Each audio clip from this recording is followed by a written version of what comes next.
नमस्कार दोस्तों, स्वागत है आपका अपने YouTube channel UP exam alert पर।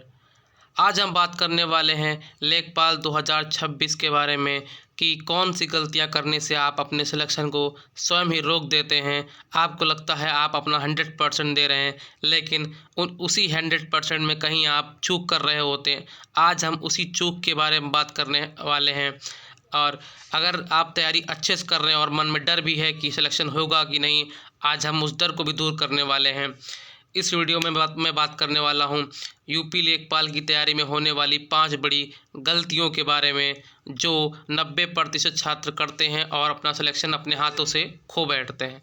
और अगर आपने वो गलतियां ठीक कर ली तो यकीन मानिए ऑलमोस्ट आपका सिलेक्शन आपके पास आ जाएगा, आपका सिलेक्शन हो जाएगा।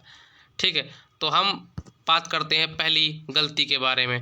90% छात्र जो गलती करते हैं, बहुत सारे छात्र बस किताब खोलकर बैठ जाते हैं, लेकिन बिना सिलेबस का अध्ययन किए कौन सा सब्जेक्ट पढ़ना है, स्कोरिंग है, कौन सा सब्जेक्ट हमारा कमज़ोर है, ये सब बिना आकलन किए सिर्फ किताबें जो कि किसी ने बता दी है कि हाँ मैंने इन किताबों से पढ़ा था, आपने सिर्फ उन्हें खोल के पढ़ना चालू कर दिया कि हाँ मुझे अब पढ़ना है। लेकिन आपने ना ही सिलेबस का अध्ययन किया और ना ही ये आकलन किया कि हमारे पास समय कितना है। साथियों, आपको बता दूं कि लेखपाल परीक्षा के लिए हमारे पास मात्र 60 दिन है, 2 महीने का समय है। हम उसी के हिसाब से तैयारी करेंगे। अगर आपने अपने सिलेबस को बहुत लंबा फैला दिया कि ये भी करना है वो भी करना है, तो बहुत गलत किया। सिर्फ 60 दिन का सिलेबस लेके चलिए कि 60 दिन में ही मुझे सिलेबस कंप्लीट करना है। बढ़ते हैं हम अपनी अगली गलती की तरफ। गलती नंबर 2, पिछले वर्षों के प्रश्नों को अनदेखा करना, PYQ जिसे बोला जाता है। बहुत बड़ी गलती करते हैं कि आयोग किस तरह का पैटर्न पूछ रहा है, इसका आकलन बिना किए परीक्षा में जाना बहुत बड़ी गलती है। अच्छे से अध्ययन करिए, PYQs लगाइए प्रीवियस ईयर, उसके बाद ही परीक्षा में जाइए। कोशिश करिए कम से कम पिछले 10 वर्षों में जो भी आयोग ने पूछे हैं प्रश्न, उनको अच्छे से लगाया जाए। उनका बिना अध्ययन करे पेपर देने ना जाए। गलती नंबर 3, कई छात्र सोचते हैं पहले पूरा सिलेबस कर लिया जाए उसके बाद मॉक टेस्ट लगाया जाएगा। ये उनकी एक बड़ी गलती रहती है। बिना मॉक टेस्ट लगाए सिलेबस को पूरा कर लेने से मात्र सिलेक्शन नहीं होता। मॉक टेस्ट बहुत ज़रूरी है और मात्र 2 महीने हैं, मैं पहले भी बता चुका हूँ। तो उस हिसाब से रणनीति बनाइएगा कि अपने पास मॉक टेस्ट लगाने का भी समय बच जाए, या फिर हर हफ्ते लगाते रहिए। संडे को लगाइए या मंडे को लगाइए, आप अपने हिसाब से अपने शेड्यूल में रखिए, लेकिन टेस्ट जरूर लगाइए। बिना टेस्ट लगाए, बिना अपना आकलन करे परीक्षा में मत जाइएगा।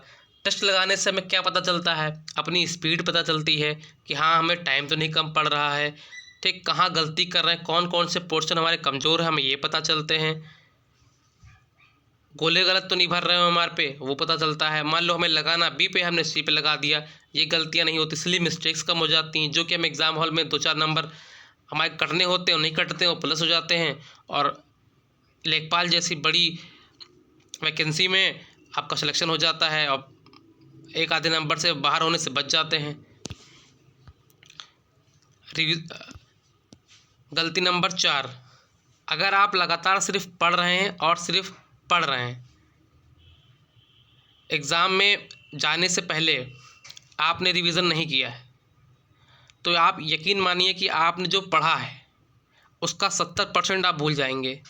होता ही है हमारे साथ। हम जो कुछ भी एक बार पढ़ते हैं दोस्तों, अगर आपको लगता है कि आपने एक बार पढ़ लिया एक बार पढ़ने मात्र से आपको चीज़ें याद हो गई हैं, ये वहम रहता है हमारा, लेकिन ऐसा होता नहीं है। सभी चीज़ों को कम से कम पूरे सिलेबस को 2 बार रिपीट किया जाए।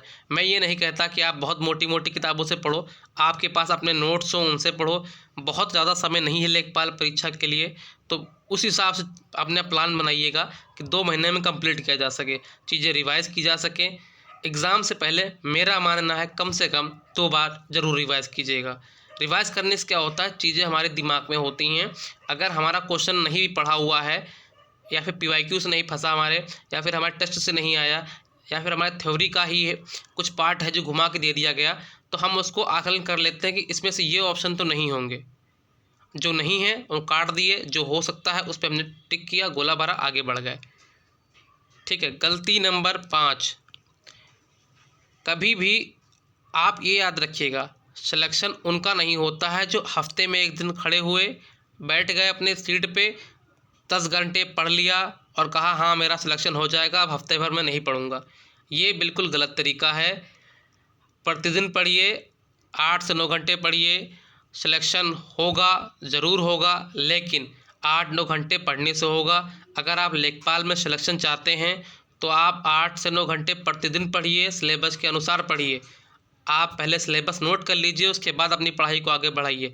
यकीन मानिए, अगर आप लेखपाल में सिलेक्शन चाहते हैं तो आप इन 5 गलतियों को ना करें, आपका सिलेक्शन ज़रूर हो जाएगा। मेहनत करते रहिए और सफलता ज़रूर मिलेगी, लेकिन सिलेक्शन उन्हीं का होता है जो रोज़ पढ़ते हैं। ये लास्ट में मैंने जानबूझ के लिखा था कि मैं चाहता था कि आपको मैं चलते वक्त बता दूंगा लास्ट में कि हाँ, सिलेक्शन उन्हीं का होता है जो रोज़ पढ़ते हैं। 8 से 10 घंटे प्रतिदिन पढ़ने का प्रयास कीजिए। सिर्फ एक दिन पढ़ने से नहीं होता है और कंपटीशन तगड़ा देखने को मिलेगा, क्योंकि लेखपाल में PCS तक की तैयारी करने वाले छात्र शामिल होंगे। सिर्फ एक दिवसीय परीक्षाओं के छात्र नहीं शामिल होंगे। तो कंपटीशन आपको तगड़ा मिलने वाला है। अच्छे से तैयारी कीजिएगा। अगर आपको वीडियो मेरा पसंद आया हो, अच्छा लगा हो, तो चैनल को सब्सक्राइब कर लीजिएगा, लाइक करना मत भूलना और कमेंट करके बताना कि आपके मॉक टेस्ट में कितने नंबर आ रहे हैं, या फिर अभी आपने मॉक टेस्ट लगाना शुरू ही नहीं किया है, आपकी तैयारी कहाँ पे है। मैं अगला वीडियो उसी टॉपिक पे लाऊंगा, आपको बेहतरीन जानकारी देते हुए। कोशिश रहती है कि मेरी कि मैं सभी साथियों को सही गाइड कर सकूँ। माफ़ी चाहूँगा, थोड़ा गलत बोल गया। और आप लोग भी अपना सपोर्ट बनाए रखिए, चैनल को सब्सक्राइब कर लीजिएगा। यकीन मानिए, आप अगर इन गलतियों को सुधार लेते हैं, आप अपना सिलेक्शन सुनिश्चित कर लेते हैं। मिलते हैं अगले वीडियो में, तब तक के लिए धन्यवाद। और एक आखिरी रिक्वेस्ट के साथ आपको छोड़ जा रहा हूँ, यह आपका अपना चैनल है, आपको सटीक जानकारी देने के लिए बना है। चैनल को सब्सक्राइब कर लीजिए। मिलते हैं अगली वीडियो में। धन्यवाद।